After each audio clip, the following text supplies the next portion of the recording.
Another interesting way I use my description is that I put my book description into Midjourney.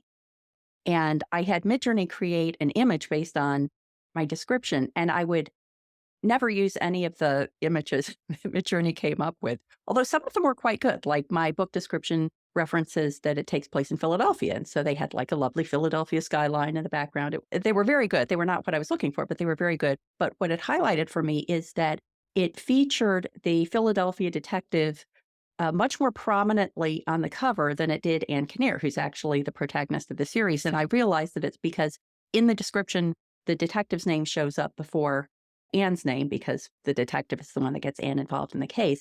And I thought, well, that's really interesting because I'm sure that readers could read that, actual human readers could read it and think that the detective plays a bigger role than he actually does. And I'm now probably going to go back, modify it so that his name isn't featured as prominently and his role isn't featured as prominently, and then feed it back into Midjourney and see what Midjourney thinks about that and see if Midjourney portrays the actual protagonist more obviously. Yeah.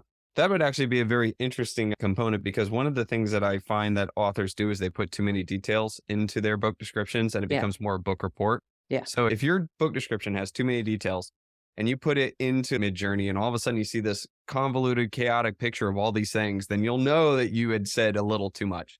Generally speaking, one of my rule of thumbs is try to not mention more than two characters in a book description.